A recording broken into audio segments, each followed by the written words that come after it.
नमस्कार, मैं कैलाश शर्मा एक बार फिर उपस्थित हूं आपके सामने कक्षा 10 मणिका भाग 2 का पहला पाठ लेकर, जिसका नाम है वाङ्मयम तपः। वाङ्मयम तपः, वाङ्मयम यानी वाणी संबंधी, वाणी का, तपः यानी तपस्या अर्थात वाणी की तपस्या, वाणी अर्थात सरस्वती की तपस्या। पाठ की शुरुआत संवाद से होती है। आचार्यः गुरु कहते हैं, प्रिय छात्राः पठिताः अस्माभिः ऋग्वेदस्य मंत्राः। प्रिय छात्राः, हे प्रिय छात्रों, पठिताः अस्माभिः, अस्माभिः यानी हमारे द्वारा, पठिताः पढ़े गए हैं, ऋग्वेदस्य मंत्राः ऋग्वेद के मंत्र। पाठ 1 से पहले जो प्रार्थना दी है उसमें ऋग्वेद के मंत्र हैं, वो हमने पढ़े हैं। ज्ञायते किम, क्या तुम जानते हो, ऋग्वेदस्तु विश्व साहित्य आदिमः आलेखः। ऋग्वेदः तु, ऋग्वेद तो विश्व साहित्य, संपूर्ण विश्व के साहित्य में, आदिमः सबसे प्राचीन, आलेखः आलेख है, लेख है। ऋग्वेद पूरे विश्व साहित्य में सबसे पहला आलेख है। सर्वकालिकाः सार्वभौमिकाः च अस्य उपदेशाः। अस्य उपदेशाः, इसके उपदेश, किसके, ऋग्वेद के। ऋग्वेद के उपदेश सार्वकालिक हैं, यानी सभी कालों में, भूत भविष्य वर्तमान आदि सभी कालों में रहने वाले हैं। और सार्वभौमिकाः, सर्वभूमि यानी पूरी भूमि पर, पूरे विश्व में इसके उपदेश प्रचलित हैं और सभी कालों में भी इसके उपदेश माने जा रहे हैं, चले आ रहे हैं, चलते रहेंगे। छात्र कहते हैं, आम, हाँ, तथैव कथितम, तभी तो कहा है, संगच्छध्वम संवदध्वम, अर्थात संगच्छध्वम यानी साथ साथ चलें, साथ साथ यानी मिलकर चलें, संवदध्वम और साथ साथ बोलें, मिलकर रहें, यानी आपसी मेलजोल की भावना ऋग्वेद के उपदेशों में दी गई है। गुरु कहते हैं, साधु, बहुत अच्छा, बहुत खूब। जानन्ति किम भवन्तः वाचः महत्वम, भवन्तः आप लोग, जानन्ति किम क्या जानते हैं, क्या आप जानते हो, वाचः महत्वम, वाचः वाणी का, महत्वम यानी महत्व, क्या आप लोग वाणी का महत्व जानते हो। तो सुमेधा कहती है, अहम वदानी, मैं बताऊं, वाणे का समलंकरोति पुरुषम या संस्कृता धार्यते। सुमेधा एक श्लोक की पंक्ति बोलती है, कहती है, धारण की हुई एक संस्कृता वाणी यानी संस्कार युक्त वाणी ही पुरुषम, पुरुष को, समलंकरोति अर्थात सुशोभित करती है, सुंदर बनाती है। यानी संस्कार युक्त वाणी अर्थात कोई व्यक्ति यदि अच्छी वाणी, मधुर वाणी बोलता है तो वो बहुत ही अच्छा लगता है। गुरु कहते हैं, शोभनम, बहुत अच्छा। विद्वताम वाचि सरस्वती विराजते, विद्वताम विद्वानों की, वाची वाणी पर यानी जिह्वा पर, जीभ पर, सरस्वती विराजते मां सरस्वती विराजमान रहती हैं। जो विद्वान होते हैं उनकी वाणी पर सरस्वती विराजमान रहती है। इदमेव शिक्षयति अयम पाठः वाङ्मयम तपः। इदम एव शिक्षयति, यही शिक्षा देता है, अयम पाठः यह पाठ, कौन सा, वाङ्मयम तपः यानी वाणी की तपस्या। ये वाङ्मयम तपः पाठ है, ये यही शिक्षा देता है कि जो विद्वान होते हैं उनकी वाणी पर तो मां सरस्वती विराजमान होती हैं। ये इस वार्तालाप से संबंधित कठिन शब्दार्थ। पहला श्लोक है, शारदा शारदाम भोज वदना वदनाम्बुजे सर्वदा सर्वदास्माकं सन्निधिम सन्निधिम क्रियात्। इसका अन्वय है, शारद अम्भोज वदना सर्वदा शारदा अस्माकं वदन अम्बुजे सर्वदा सतनिधिम सन्निधिम क्रियात्। अर्थात शारद यानी शीत ऋतु में उत्पन्न होने वाला, सर्दियों में खिलने वाला, अम्भोज यानी कमल, वदना मुख वाली, सर्दियों में खिलने वाले सुंदर कमल के समान, वदना माने मुख वाली, सर्वदा हमेशा, शारदा मां सरस्वती, अस्माकम हमारे, वदन अम्बुजे, वदन मानी मुख, अम्बुजे कमल में, मुख कमल में, सर्वदा हमेशा, सत निधिम यानी अच्छे निधि मानी खजाने के साथ सन्निधिम निवास क्रियात करें। प्यारे बच्चों, इस श्लोक में कुछ शब्द दो दो बार आए हैं, जैसे शारदा और यहां शारदा, वदना वदना, सर्वदा सर्वदा, सन्निधिम सन्निधिम। तो यहां यमक अलंकार है। एक शब्द दो बार आए और दोनों बार उसका अर्थ अलग अलग हो, वहां यमक अलंकार होता है।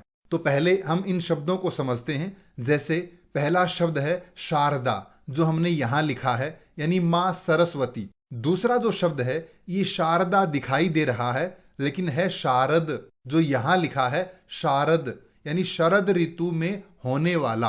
अम्भोज कमल और दूसरा है वदना यानी मुख वाली, और अगला शब्द है वदन प्लस अंबुजे।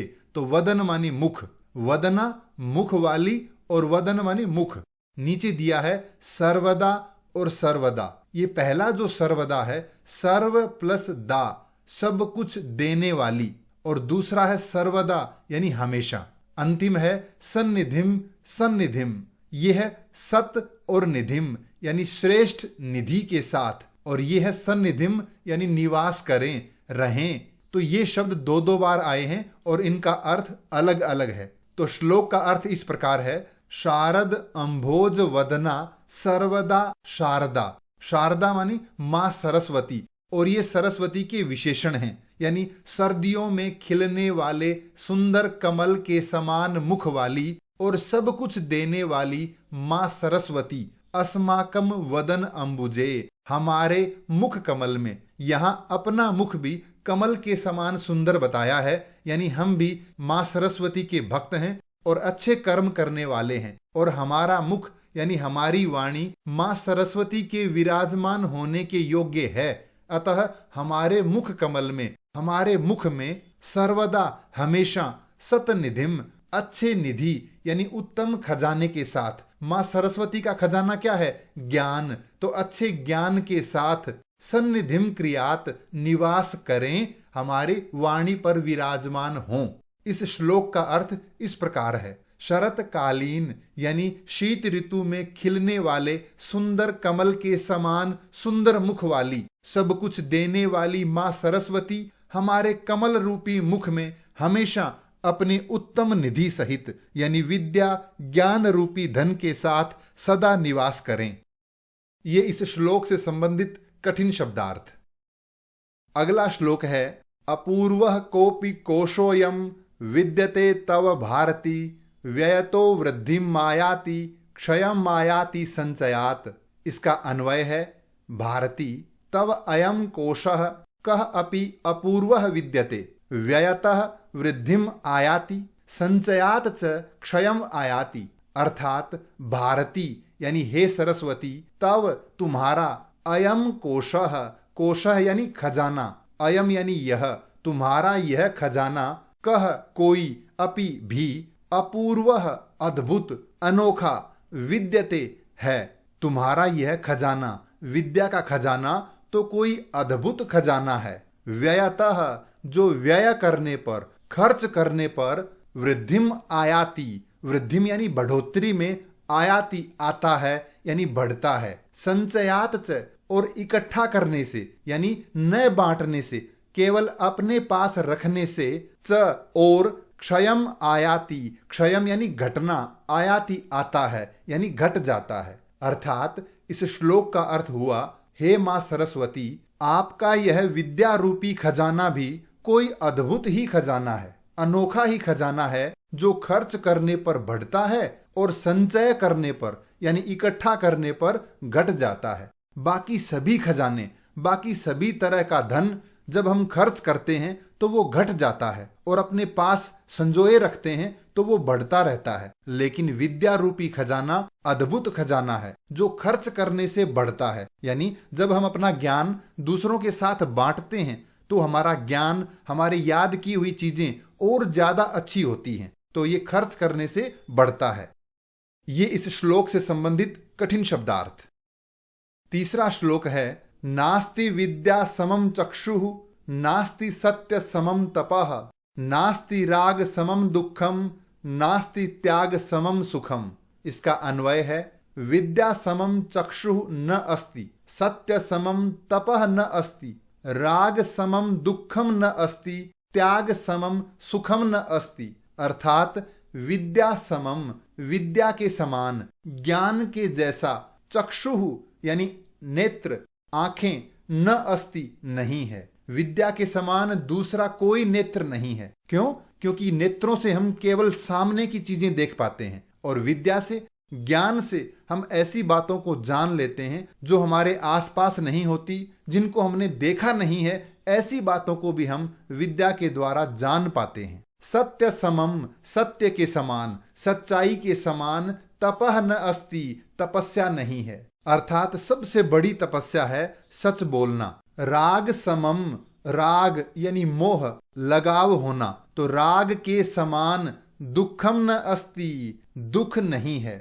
त्याग समम सुखम न अस्ति, और त्याग के समान कोई सुख नहीं है। अर्थात यदि हम चीजों से बहुत ज्यादा मोह करेंगे, लगाव रखेंगे, और कभी वो चीजें हमसे दूर हुई तो हमें बहुत दुख होगा। इसलिए हमेशा मन में त्याग की भावना रखनी चाहिए। तो ये त्याग सबसे बड़ा सुख है। इस श्लोक का अर्थ है विद्या के समान कोई नेत्र नहीं है, यानी विद्या ही हमारा सबसे श्रेष्ठ नेत्र है। सत्य के समान कोई तपस्या नहीं है, यानी सबसे बड़ी तपस्या है सच बोलना। राग यानी मोह के समान कोई दुख नहीं है, और त्याग के समान कोई सुख नहीं है। ये इस श्लोक से संबंधित कठिन शब्दार्थ। चौथा श्लोक है न तथा शीतल सलिलम न चंदन रसो न शीतला छाया प्रह्लादयति च पुरुषम यथा मधुर भाषिणी वाणी। इसका अन्वय है यथा मधुर भाषिणी वाणी पुरुषम प्रह्लादयति तथा शीतल सलिलम न चंदन रसः न शीतला छाया च न प्रह्लादयति। अर्थात यथा जैसे, जिस प्रकार मधुर भाषिणी वाणी अर्थात मीठी वाणी पुरुषम मनुष्य को प्रह्लादयति आनंद देती है, तथा वैसे उस प्रकार शीतल सलीलम न, शीतल मानी ठंडा, सलीलम यानी पानी, न मानी नहीं। अर्थात जैसा मीठी वाणी हमें आनंद देती है, वैसा आनंद शीतल जल, ठंडा पानी भी नहीं देता। चंदन रसः, चंदन का लेप करने से भी वैसा आनंद नहीं आता। शीतला छाया च मानी और, शीतला छाया, ठंडी छाया भी न प्रह्लादयति, आनंद नहीं देती है। सबसे बड़ा आनंद है मीठी वाणी बोलना।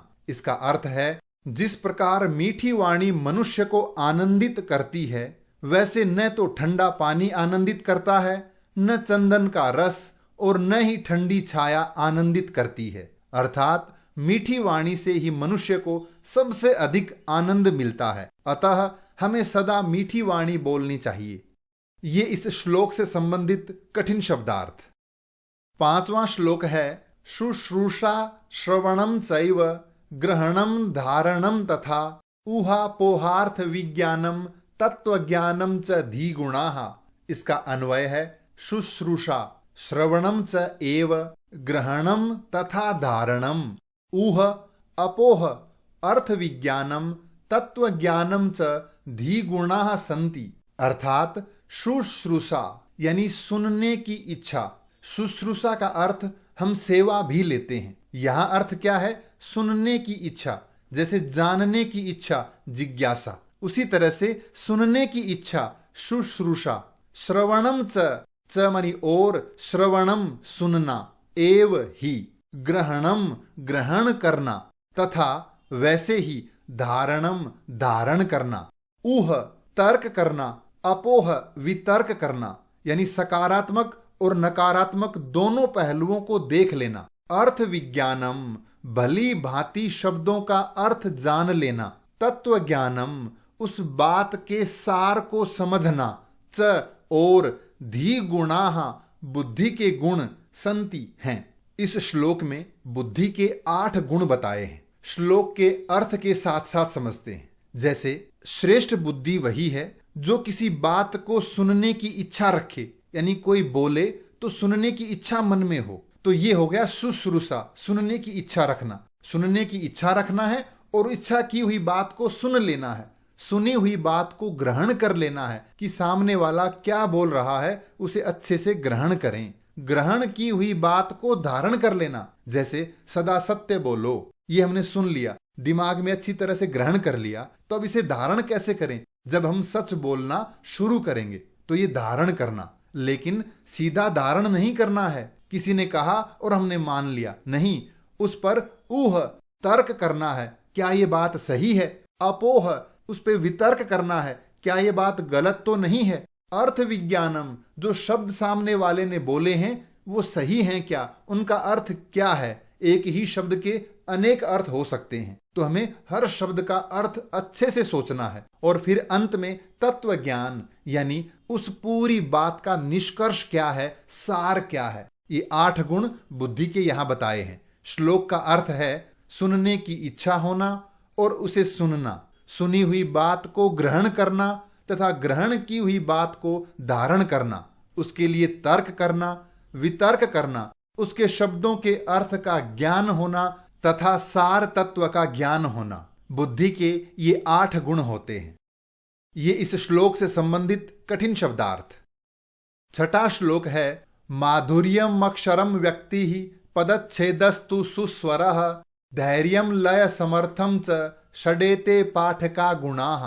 इसका अन्वय है माधुर्यम अक्षर व्यक्ति ही पदच्छेदः तु सुस्वरः धैर्यम लय समर्थम च एते षट पाठकाः गुणाः सन्ति।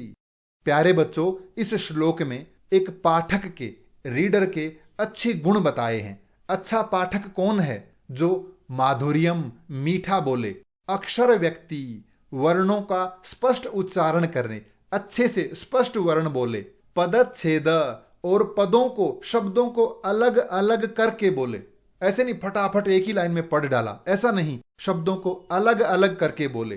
तू तो सुस्वरः और स्वर अच्छा हो, आवाज अच्छी हो, धैर्यम धैर्य से बोले, तसल्ली से बोले, लय समर्थम और वर्णों के उच्चारण स्थान, प्रयत्न आदि के अनुसार सही लय में, उतार चढ़ाव में बोले।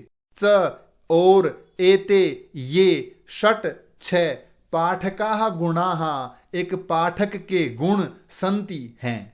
एक पाठक के 6 गुण होते हैं। मधुरता यानी मधुर आवाज में बोलना, अक्षरों का स्पष्ट उच्चारण करना, पदों को यानी शब्दों को अलग अलग करके बोलना, अच्छे स्वर में बोलना, धैर्य से बोलना और वर्णों के उच्चारण स्थान, प्रयत्न आदि के अनुसार सही लय में, सही उतार चढ़ाव में उनका उच्चारण करने का सामर्थ्य, ये पाठक के 6 गुण होते हैं। ये इस श्लोक से संबंधित कठिन शब्दार्थ। 7वां श्लोक है आचार्यात् पादमादत्य पादम शिष्यः स्वमेधया कालेन पादमादत्य पादम स ब्रह्मचारी भी। इसका अन्वय है शिष्यः आचार्यात् पादम आदत्य, शिष्यः स्वमेधया पादम आदत्य, शिष्यः कालेन पादम आदत्य, शिष्यः स ब्रह्मचारी भी पादम आदत्य। अर्थात शिष्यः यानी छात्र, कोई भी छात्र, आचार्यात गुरु से, पादम 1/4 25%, चौथा अंश, आदत्य पढ़ता है, सीखता है। शिष्य आचार्य से 1/4 25% आदत्य सीखता है।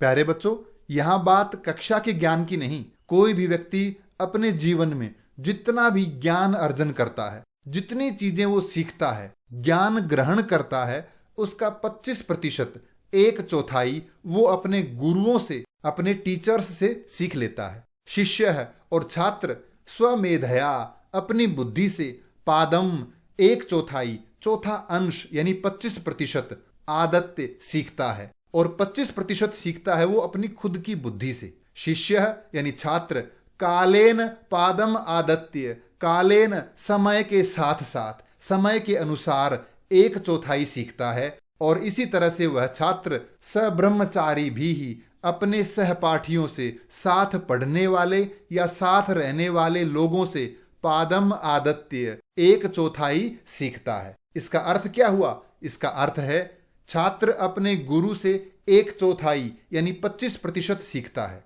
अपनी बुद्धि से 1/4 25% अपनी बुद्धि से सीखता है और समय के साथ साथ 25% सीखता है, और इसी तरह से अपने सहपाठियों या अपने साथ रहने वालों से 25% सीखता है। इस प्रकार एक व्यक्ति अपने जीवन में ज्ञान ग्रहण करता है। यहाँ पादम का अर्थ है चौथा हिस्सा, चतुर्थांश, 1/4 यानी 25%। ये इस श्लोक से संबंधित कठिन शब्दार्थ। अंतिम श्लोक है अनुद्वेग करम वाक्यम सत्यम प्रिय हितम च यत् स्वाध्यायाभ्यसनम चैव वाङ्मयम तप उच्यते। इसका अन्वय है यत् वाक्यम अनुद्वेग करम सत्यम प्रिय हितम च तथा स्वाध्याय अभ्यसनम च एव वाङ्मयम तपः उच्यते। अर्थात यत् मानी जो, वाक्यम वाक्य यानी हमारी वाणी, अनुद्वेग करम, उद्वेग कहते हैं उत्तेजना करने वाला, किसी को क्रोधित, किसी को विचलित कर देने वाला, और अनुद्वेग करम किसी को विचलित न करने वाला, किसी को क्रोध न दिलाने वाला। तो ऐसी वाणी जो दूसरों को उत्तेजित न करने वाली हो, सत्यम सत्य से युक्त हो, प्रिय हितम च, प्रिय यानी अच्छे लगने वाली भी हो, और हितम हितकारी यानी उनके लिए भली हो, लाभकारी हो, च तथा स्वाध्याय अपने आप अध्ययन करना। यहाँ वेद आदि अध्ययन के लिए आया है स्वाध्याय, तो स्वाध्याय का अभ्यसनम यानी अभ्यास, प्रैक्टिस, च और एव ही वाङ्मयम वाणी का, तपः तपस्या, उच्यते कहा जाता है। इस श्लोक का अर्थ है जो वाणी सुनने वाले लोगों में उत्तेजना यानी क्रोध उत्पन्न नहीं करती है, जो सच्चाई से युक्त है और सबको प्रिय लगने वाली है, वह उनके लिए लाभकारी है, तथा जो निरंतर स्वाध्याय व अभ्यास से युक्त है उसे वाणी की तपस्या कहा जाता है। अगर आप वाणी यानी माँ सरस्वती की तपस्या करना चाहते हैं तो ऐसी वाणी बोलें जो दूसरों को क्रोध न दिलाए, जो सच्ची वाणी हो, दूसरों को अच्छी लगे, दूसरों को उससे लाभ हो। स्वाध्याय करें और उसका अभ्यास निरंतर करते रहें। यही वाणी की तपस्या है, यही माँ सरस्वती की तपस्या है। ये इस श्लोक से संबंधित कठिन शब्दार्थ। अब हम चर्चा करेंगे अभ्यास कार्य पर। पहला प्रश्न है एक पदेन उत्तरत। दिए गए प्रश्नों के उत्तर एक शब्द में दीजिए। पहला है का अस्माकं सन्निधिं कुर्यात्, यानी हमारे मुख कमल में कौन निवास करे? शारदा, माँ सरस्वती। कोशः कथम अस्ति, माँ सरस्वती का खजाना कैसा है? अपूर्वः, अनोखा है।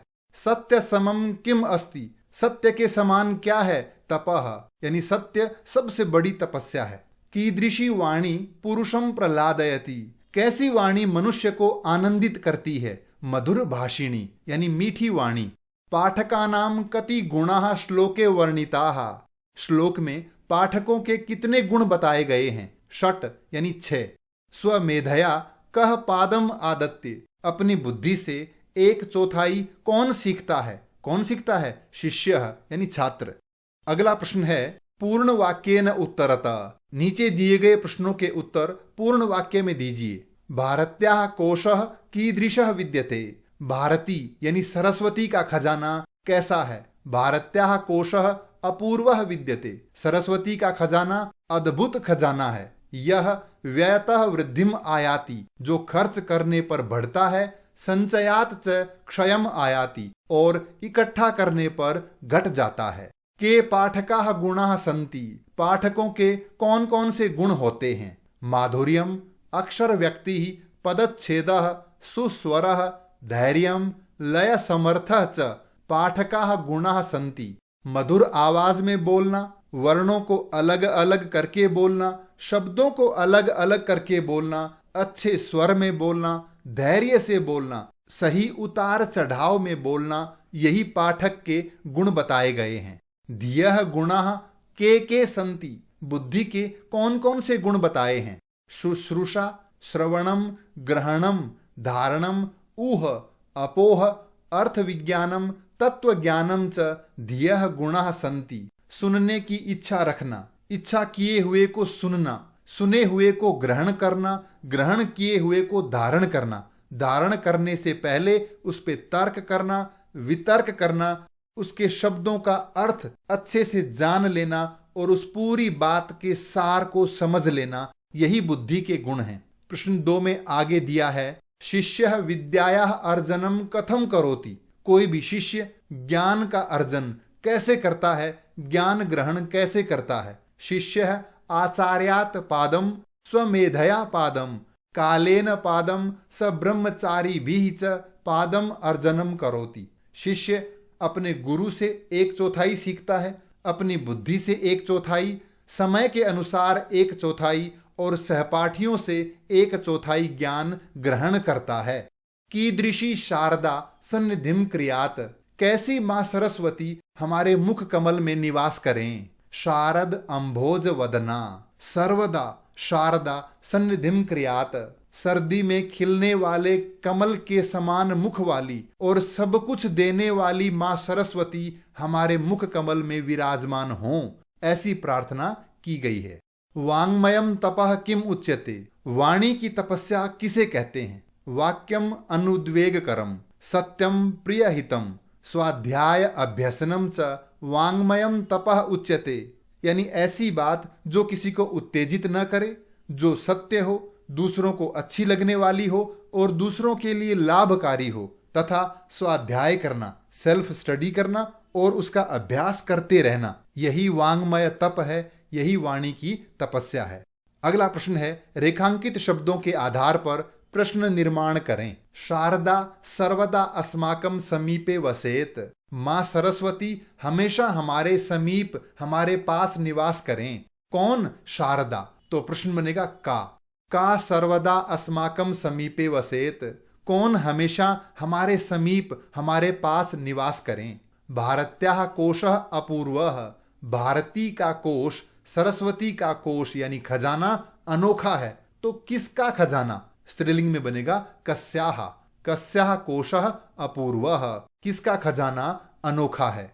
मधुर भाषिणी वाणी पुरुषम प्रहलादयति। मधुर वाणी, मीठी वाणी मनुष्य को आनंदित करती है। तो मधुर वाणी किसको आनंदित करती है? तो किसको? तो हम लिखेंगे मधुर भाषिणी वाणी कम प्रहलादयति। मीठी वाणी किसको आनंदित करती है। पाठकस्य षट् गुणाः भवन्ति। पाठक के 6 गुण होते हैं। तो पूछेंगे कितने? कितने को कहते हैं कति। तो पाठकस्य कति गुणाः सन्ति। पाठक के कितने गुण होते हैं। प्रश्न 3 में आगे दिया है, सत्येन समम सुखम नास्ति। सत्य के समान सुख नहीं है। श्लोक में सत्य के समान तप दिया है, लेकिन यहां सुख लिख दिया, कोई बात नहीं। हमें प्रश्न सत्य के आधार पर बनाना है। तो किसके समान? तो सत्येन, समम के साथ तृतीया विभक्ति आती है। तो हम लिखेंगे केन समम सुखम नास्ति। किसके समान कोई सुख नहीं है। अगला है, अनुद्वेग करम वाक्यम वाङ्मयम तपः उच्यते। किसी को उत्तेजित न करने वाला वाक्य वाणी की तपस्या कहलाता है। तो कैसा वाक्य? तो हम लिखेंगे कीदृशम वाक्यम वाङ्मयम तपः उच्यते। कैसा वाक्य वाणी की तपस्या कहलाता है। रागस्य विलोमः त्यागः। राग यानी मोह का विलोम है त्याग। तो मोह का, तो हम लिखेंगे किसका। तो प्रश्न बनेगा कस्य विलोमः त्यागः। किसका विलोम है त्याग। अगला प्रश्न है, यथा निर्देशम उत्तरत। नीचे दिए गए प्रश्नों के निर्देश के अनुसार उत्तर देने हैं। अपूर्वः कोशोयम विद्यते तव भारती। अत्र क्रियापदम किम। इसमें क्रिया यानी धातु रूप कौन सा है? तो विद्यते यानी विद्यमान है। अगला है, प्रथमे श्लोके कर्तरी पदम किम। पहले श्लोक में कर्ता कौन है? तो पहला श्लोक कौन सा है? शारदा शारदाम भोज वदना वदनाम बुजे। इसमें कर्ता कौन है? किससे प्रार्थना की है हमने? कौन निवास करे? तो शारदा यानी मां सरस्वती। अगला प्रश्न जो दिया है वो है शीतला छाया। अनयोः पदयोः, इन दोनों शब्दों में से विशेष्य पदम किम। विशेष्य कौन सा है? ठंडी छाया। तो ठंडा क्या है? ये विशेषण है और छाया ये विशेष्य है। अगला है, उद्वेगकरम इति पदस्य विलोम पदम पाठात चित्वा लिखत। उद्वेगकरम, उत्तेजित करने वाला। इसका विलोम क्या होगा? अनुद्वेगकरम, उत्तेजित न करने वाला। अगला है शुश्रूषा श्रवणम चैव ग्रहणम धारणम तथा। अस्मिन वाक्य श्रोतुम इच्छा, सुनने की इच्छा, इस अर्थ वाला कौन सा शब्द है? कौन से शब्द का अर्थ है सुनने की इच्छा? तो कौन सा है? शुश्रूषा। अंतिम है व्ययतः यानी खर्च करने से। इति पदस्य विलोम पदम पाठात चित्वा लिखत। खर्च करने से, इसका विलोम क्या है? इकट्ठा करने से, तो संचय करने से यानी संचयात। अगला प्रश्न है, नीचे दो स्तंभ दिए हैं, दोनों में समान अर्थ वाले शब्दों का मेल करना है। जैसे शुश्रूषा, इसका अर्थ क्या है? सुनने की इच्छा, तो श्रोतुम इच्छा। ऊह यानी पक्ष में तर्क देना, सकारात्मक तर्क देना, तो पक्षे तर्कः। अपोह ये क्या है? ये शंका निवारणम। पादम यानी एक चौथाई, चतुर्थांशम। सन्निधिम यानी निवास करना, तो निवासम। वदनम यानी मुख अर्थात मुखम। वाक यानी वाणी। भारती सरस्वती। अगला प्रश्न है, नीचे एक मंजूषा दी है, यहां पर विशेष्य दिए हैं, मंजूषा में से विशेषण लेकर के इनके सामने लिखने हैं। तो पहला है वाणी। कैसी वाणी? मधुर भाषिणी, मीठी वाणी। दूसरा है सलीलम यानी जल, पानी। कैसा पानी? शीतलम। फिर है छाया। कैसी छाया? शीतला। अगला है तपह, तपस्या। कैसी? ये तो पाठ का नाम है, वांग्मयम तपह। शारदा सरस्वती। कैसी सरस्वती? सर्वदा, सब कुछ देने वाली। कोशः खजाना। कैसा खजाना? अपूर्वः अनोखा, अद्भुत खजाना। चक्षुः नेत्र। कौन है ये चक्षु? विद्या समम ज्ञान रूपी चक्षु। वाक्यम प्रियहितम, ऐसा वाक्य, ऐसी बात जो दूसरों को अच्छी भी लगे और उनके लिए लाभकारी भी हो। अगला है समान भावमयी पंक्ति ही योजयत। नीचे कुछ पंक्ति दी हैं, सामने उसके अर्थ दिए हैं। सही भाव के साथ इन पंक्तियों का मेल करें। पहला है नास्ति विद्या समम चक्षुः यानी सर्वस्य लोचनम शास्त्रम, अर्थात विद्या ज्ञान के समान कोई चक्षु, कोई नेत्र नहीं है। व्ययतः वृद्धिम आयाति यानी दत्ता भवति विस्तृता, अर्थात खर्च करने पर बढ़ता है, यानी देने से यह खजाना बढ़ जाता है। वदनाम्बुजे सन्निधिम क्रियात मुख कमले निवासम कुरु, हमारे मुख रूपी कमल में यानी हमारी वाणी पर आप विराजमान हो, निवास करें। मधुर भाषिणी वाणी पुरुषम प्रहलादयति यानी वांग माधुर्यात नान्यदस्ति प्रियत्वम, अर्थात सबसे ज्यादा आनंद देने वाली मीठी वाणी है, इसके अलावा और कोई माधुर्य, कोई मिठास नहीं है। अंतिम है पादम स ब्रह्मचारी भी ही, अर्थात शिक्षते सहपाठी भी ही, अपने सहपाठियों के साथ 1/4 सीखता है। अगला प्रश्न है, इस चित्र में रिक्त स्थान भरने हैं। शिष्य पादम आदत्य, शिष्य 1/4 यानी 25% सीखता है आचार्यात, गुरु से, बाकी 25% स्वमेधया, अपनी बुद्धि से, और उसके अलावा 1/4 कालेन, समय से, समय के साथ साथ, और बाकी 25% सब्रह्मचारी भी ही, अपने सहपाठियों से, अपने साथ रहने वालों से। प्रश्न 8 में आगे दिया है पाठक गुणाः, पाठक के 6 गुण होते हैं। पहला है माधुर्यम, तो दूसरा कौन सा है? अक्षर व्यक्ति ही यानी वर्णों को अलग अलग करके बोलना। तीसरा क्या है? पदच्छेद, शब्दों को अलग अलग करना। चौथा क्या है? सुस्वरः, अच्छी आवाज में बोलना। पांचवा धैर्यम, धैर्य से बोलना। और छठा लय समर्थम, सही उतार चढ़ाव के साथ बोलना। ये है पाठक के गुण। प्रश्न 8 में आगे दिया है, ये सीढ़ी है जिसमें बुद्धि के 8 गुण बताए हैं। कौन कौन से हैं? सबसे पहले शुश्रूषा यानी सुनने की इच्छा, इच्छा किए हुए को श्रवणम यानी श्रवण यानी सुनना, सुने हुए को ग्रहणम यानी ग्रहण करना, ग्रहण किए हुए को धारणम धारण करना, धारण किए हुए पे ऊह तर्क करना, अपोह वितर्क करना, और उसके बाद अर्थ विज्ञानम सही अर्थ का ज्ञान करना, और अंतिम है तत्व ज्ञानम सार को समझ लेना। अगला प्रश्न है वाक्यांशम पूरयत, श्लोक का आधा हिस्सा यहां दिया है, आधा हमें यहां लिखना है।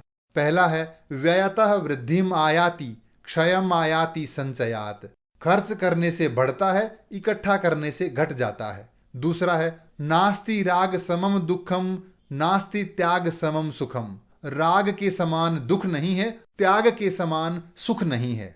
नास्ति विद्या समम चक्षुः नास्ति सत्य समम तपः। विद्या के समान कोई चक्षु यानी नेत्र नहीं है और सत्य के समान तपस्या नहीं है। आचार्यात पादम आदत्य, आचार्य से 1/4 सीखता है।